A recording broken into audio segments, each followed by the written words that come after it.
Salutations. I gotta make sure I say that. A couple videos I didn't say that, and some people said I got cloned.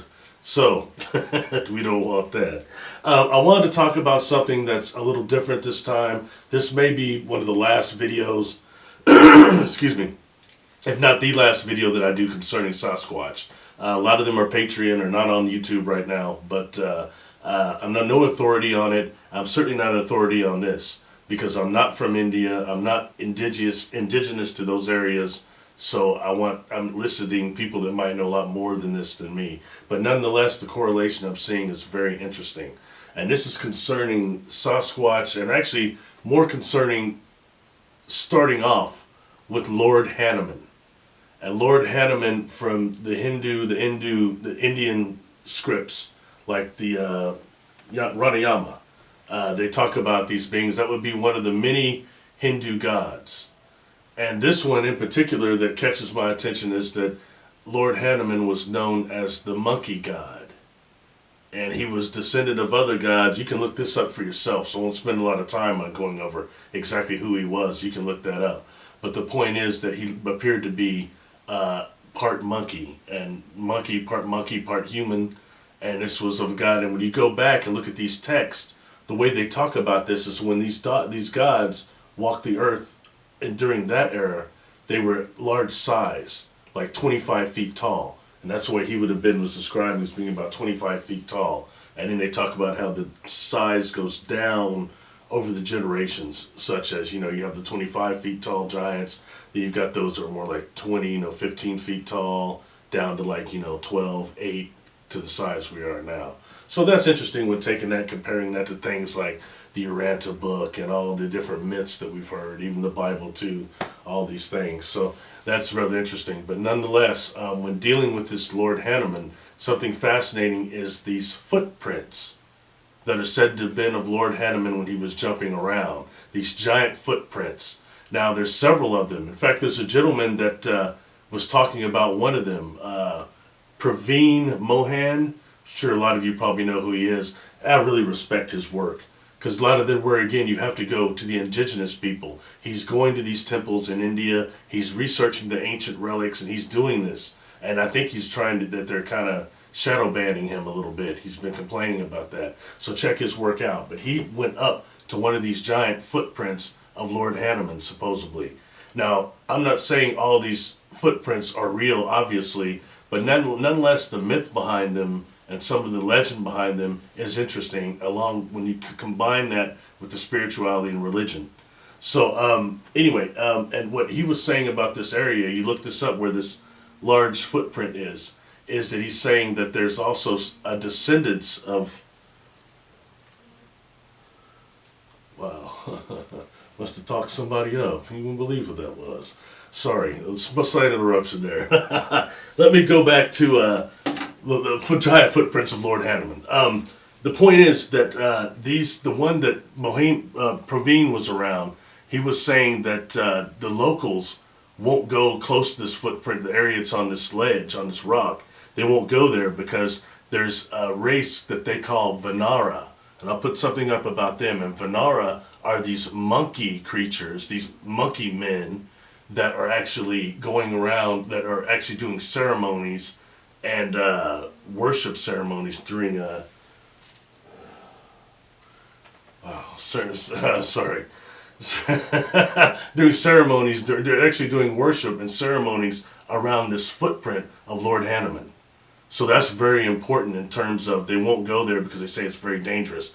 But when looking at these Vanara, them, like Lord Hanuman, described as being more monkey-like, also is always portrayed as having a tail. Now the pictures I found of Vanara, they're having tails too, like monkeys, but Lord Hanuman is always depicted as having a tail. Now that is different when I take this and turn this towards Sasquatch. And the reason why I'm doing that, because the Vanara have also been combined, kind of also said to be Yetis. And if you know what Yetis actually are, is those are North American Sasquatch of that type that are actually migration between the mountains during the winters, is what they say. So that's why they're seen in the snow often. But they're supposed to be more of a North American Sasquatch. And even going beyond that, to the other types of Sasquatch that are reported, like the 5 different types and some of the subspecies. None of them have tails. So that's one thing that's kind of different. So if the Vanara actually are Yeti, that means they really wouldn't have tails, but they're still worshiping this footprint. They're having ceremonies there. And this takes us back to me saying that I think Earth is a laboratory. And when dealing with this, were all these creatures that have come out and become part of our folklore, they become part of our mythology, part of our tall tales, and then they just disappear. You know what I mean? Those are every sign that this is some type of a laboratory. So where did the genetic type of blueprint for the Sasquatch come from? Or for these type of beings? And you have one there, and these footprints, if you look at the size of these giant footprints, it would show that whatever made them would be around 25 feet tall. That's just fascinating to me. And you have some Sasquatch that are larger. You have the mountain giants that are reported to be much larger, up to being almost 20 feet tall. And that just takes us kind of into this, and what are we dealing with as far as genetic splicing, genetic manipulation on this planet? I find that really interesting. I think it's worthy. I'm looking at my notes real quick. Like I said, I'm not a authority on this. Certainly not an authority on India or any of their texts, but I've tried to look at them, and I find some things fascinating when they talk about the gods of the past, and some of the things, especially when it goes into pranayama, the study of pranayama, breath study, and energy work. I think it's really brilliant. That's it, Oh, one creature that did reportedly have a tail that's similar to this would be the devil monkey. Now, I've done a video on that. It might still be on Patreon only. I'm not sure. But the devil monkey did reportedly have a tail. But they're not the same as these Vanara. The devil monkey is something completely different to me that I think is more of a dark presence from another dimension, and is showing characteristics of something that's coming from a different dimension when you look at the reports of the devil monkey itself. So, that's it.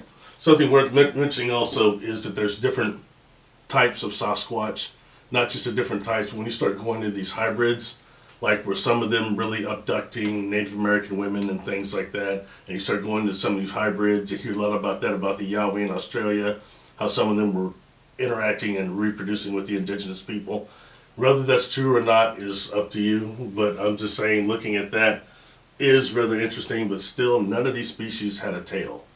So we're looking at Lord Hanuman and another part of the world and trying to combine some of these cryptozoological beings with spirituality and text. It's worth looking at and worth you investigating for yourself. I think check me out on Patreon if you're not a member there. It's about probably 50 some videos on there now that are not part of YouTube at all. So that's just a whole different thing, like interacting with the people there more exclusively.